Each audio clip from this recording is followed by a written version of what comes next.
Hello welcome to MeTV news. నేను మీ Mounika. Motivate, educate, entertain. Kalwakurthy పట్టణంలో ప్రభుత్వ కళాశాలలో గెస్ట్ లెక్చరర్ గా కొనసాగుతున్న ఉపాధ్యాయుల గడువు జూలై 31 వరకు ఉన్నందుకు ఆ గడువును మార్చి 31 వరకు పొడిగించాల్సిందిగా ఉపాధ్యాయులు ఎమ్మెల్యేకు వినతి పత్రం అందజేశారు. ఇప్పుడున్న ప్రభుత్వం ఇచ్చిన హామీ మేరకు గెస్ట్ లెక్చరర్లకు 42,000 వేతనం అందించేలా చూడాలని గెస్ట్ లెక్చరర్లు విన్నవించుకున్నారు.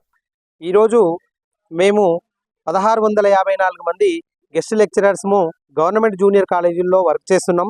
ఈ గత 13 సంవత్సరాల నుంచి వర్క్ చేస్తున్నటువంటి మమ్మల్ని 1392 పోస్టులు వేసి మమ్మల్ని అందరినీ కూడా బయటికి పంపించే ప్రయత్నంలో ఉండి గవర్నమెంట్ ఉందని తెలిసి మేము మన ఉమ్మడి మహబూబ్నగర్ జిల్లాలో ఉండేటువంటి వివిధ రకాలైనటువంటి ఎమ్మెల్యేలు ఎవరైతే ఉన్నారో వాళ్ళందరినీ కలవడం జరిగింది. వాళ్ళందరూ సానుకూలంగా మీకు అందరికీ ఉద్యోగ భద్రత మరియు దాంతోపాటు 28,000 ఉన్నటువంటి శాలరీని 42,000 చేసి మీకు ఉద్యోగ భద్రత కల్పించి మిమ్మల్ని కాపాడుకుంటామని మాకు హామీ ఇవ్వడం జరిగింది. అట్లాగే రీసెంట్గా నిన్న అయినటువంటి మా మిత్రులు గెస్ట్ మిత్రులందరూ దుద్దిల్ల శ్రీధర్ బాబు సార్ గారిని కలవడం జరిగింది. అక్కడ కలిసినటువంటి మిత్రులకి మంచి అంటే మంచి ఇన్ఫర్మేషన్ ఇవ్వడం జరిగింది, గుడ్ న్యూస్ చెప్పడం జరిగింది. ఆ గుడ్ న్యూస్ ఏంటంటే మా అందరికి కూడా 28,000 ఉన్నటువంటి శాలరీని 42,000 చేస్తున్నామని, దాంతోపాటు ఉద్యోగ భద్రత కూడా కల్పిస్తాం, సూపర్ న్యూమరరీ పోస్ట్ అని క్రియేట్ చేసి మీ అందరినీ కాపాడుకుంటామని చెప్పడము చాలా అభినందనీయమైనటువంటి విషయము. మేము గవర్నమెంట్కి ప్రత్యేక ధన్యవాదాలు తెలియజేస్తూ మాకు కంపల్సరీగా ఉద్యోగ భద్రత కలిగిస్తున్నందుకు, దానితో పాటు శాలరీ పెంచుతున్నందుకు ప్రత్యేక ధన్యవాదాలు తెలియజేస్తూ కాంగ్రెస్ గవర్నమెంట్ ఇచ్చినటువంటి వాగ్దానాన్ని నిలుపుకుంటున్నందుకు మేమందరము దానికి ప్రత్యేక ధన్యవాదాలు తెలియజేస్తూ ముగిస్తున్నాను. తెలంగాణ రాష్ట్రంలోని 405 ప్రభుత్వ జూనియర్ కళాశాలలు ఉన్న 1654 మంది గెస్ట్ లెక్చరర్లు గత 13 సంవత్సరాల నుంచి సమర్థవంతంగా విధులు నిర్వర్తిస్తున్నారు. కాలేజీలో స్ట్రెంత్ పెంచారు, రిజల్ట్స్ పెంచారు. ప్రభుత్వ కళాశాల యొక్క బలోపేతం కోసంకి గౌరవ ముఖ్యమంత్రి యొక్క ఆదేశాల మేరకు సమర్థవంతంగా పనిచేయడం జరుగుతున్నది. కానీ ప్రభుత్వము, ఈ ప్రజాప్రభుత్వము జూలై 31 వరకు మాత్రమే రెన్యువల్ ఇవ్వడం జరిగినది. మేమేమంటున్నాం అంటే మార్చి 31 వరకు కూడా మాకు ఉద్యోగ భద్రత కల్పించండి. మాకు మీ మేనిఫెస్టోలో పెట్టే ప్రకారం 42,000 రూపాయలు మాకు మేనిఫెస్టోలో పొందుపరచడం జరిగినది. మీకు ధన్యవాదాలు ప్రత్యేకంగా కూడా. దాంతో పాటు మాకు టీఎస్పీఎస్ రిజల్ట్స్ రావడం జరిగినది. 13 ఏళ్ళు మేము పనిచేయడం జరిగినది. ప్రభుత్వ కాలేజీల యొక్క బలోపేతం కోసంకి మా కృషి ప్రశంసనీయంగా కూడా మీరే అనేక సందర్భాలుగా ప్రస్తావించడం జరిగినది. అందుకోసానికి మీరు ప్రత్యేకంగా English medium, Telugu medium strength పెరిగింది కాబట్టి ఈ యొక్క ఉన్నటువంటి గెస్ట్ ఫ్యాకల్టీకి ఎలాంటి ఇబ్బంది కలిగించకుండా వారికి ఉద్యోగ భద్రత కల్పించుకుంటూ ఆ పోస్టులు నింపే రకంగా ప్రయత్నించాలని చెప్పడానికి ప్రభుత్వానికి మేము విజ్ఞప్తి చేస్తున్నాము. నిన్ననే మేము మహబూబ్ నగర్లో ఉన్న పిఆర్టీ వ్యవస్థాపక అధ్యక్షులు, కాంగ్రెస్ పార్టీ యొక్క అధికార ప్రతినిధి హర్షవర్ధన్ రెడ్డి గారిని కలిసినాము.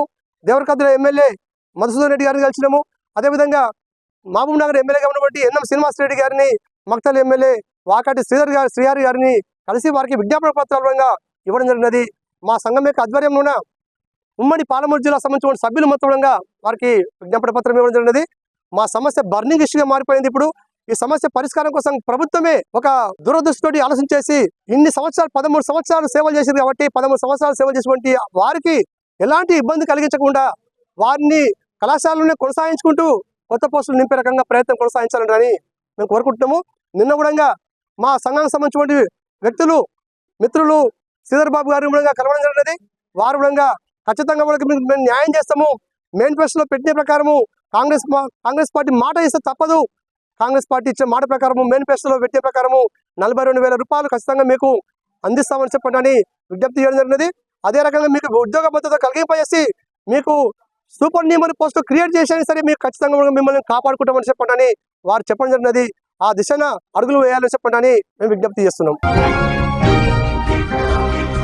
భద్రాద్రి కొత్తగూడెం జిల్లా బూర్గం పహాడ్ మండలం పరిధిలోని గత వారం రోజుల నుండి కురుస్తున్న భారీ వర్షాలకు వరదలకు గురైన ప్రాంతాలను అధికారులతో పాటు కాంగ్రెస్ పార్టీ మంత్రులు పరిశీలించారు. గోదావరి వరద ప్రభావిత ప్రాంతాలను మంత్రి పొంగులేటి శ్రీనివాస్ రెడ్డి మరియు భద్రాద్రి కొత్తగూడెం జిల్లా కలెక్టర్ జితేష్ వి పాటిల్, జిల్లా ఎస్పీ రోహిత్ రాజ్, వివిధ శాఖల జిల్లా అధికారులు, బూర్గం పహాడ్ మండల తహసీల్దార్ మొహమ్మద్ ముజాహిద్, మండలం ప్రజా పరిషత్ అధికారి జమలారెడ్డి, కాంగ్రెస్ నాయకులు, కార్యకర్తలు తదితరులు పాల్గొన్నారు.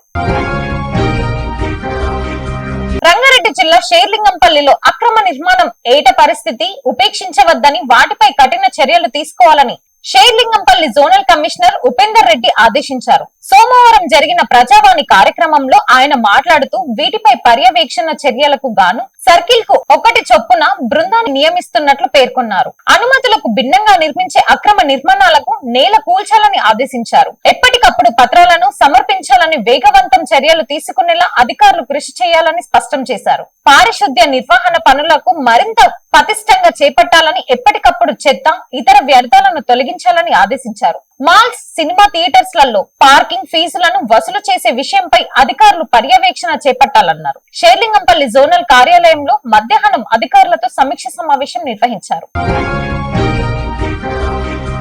మణుగూరు ముత్యాలమ్మ నగర్ వద్ద కారులోని గ్యాస్ బ్లాస్ట్ అయి ఎగిసి పడుతున్న మంటలు. ఈ సంఘటనలో 2కి గాయాలయ్యాయి. హుటాహుటి స్పందించిన ముత్యాలమ్మ నగర్ యువకులు కారులోని 2ని ఆసుపత్రికి తరలించారు. తెలంగాణ అసెంబ్లీ సమావేశాలకు సర్వం సిద్ధమైంది.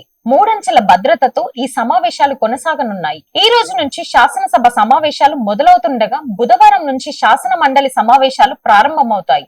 అసెంబ్లీ సమావేశాలకు ఎలాంటి ఆటంకాలు ఎదురుకాకుండా పోలీస్ శాఖ పటిష్ట భద్రత ఏర్పాటు చేశారు. అసెంబ్లీ సమావేశాలకు సివిల్ పోలీసులతో పాటు టాస్క్ ఫోర్స్ పోలీసులు కూడా బందోబస్తు నిర్వహిస్తారు. పాసులు లేకుండా ఎవరిని అనుమతించేది లేదని పోలీసుల వర్గాలు వెల్లడిస్తున్నాయి. పాసులు ఉన్నా కూడా తనిఖీలు నిర్వహించిన తర్వాతే అసెంబ్లీ ప్రాంగణంలోకి అనుమతి ఇస్తారని అధికారులు తెలిపారు. మొదటి రోజున ఇటీవల రోడ్డు ప్రమాదంలో మృతి చెందిన ఎమ్మెల్యే లాసె నందితకు సభలో నివాళులు అర్పిస్తారు. ఈ కార్యక్రమం మధ్యాహ్నం 1 గంటల వరకు కొనసాగే అవకాశం ఉంది. ఆ తర్వాత అసెంబ్లీ బిజినెస్ అడ్వైజరీ కమిటీ సమావేశం స్పీకర్ గడ్డం ప్రసాద్ కుమార్ అధ్యక్షతన జరుగుతుందని అధికారులు తెలిపారు. అసెంబ్లీ సమావేశంలో BRS party, BJP party, AIMIM, Congress party ప్రతినిధులతో పాటు సీఎం రేవంత్ రెడ్డి పాల్గొంటారని అధికారులు తెలిపారు. Thanks for watching. చూస్తూనే ఉండండి మీ టీవీ న్యూస్.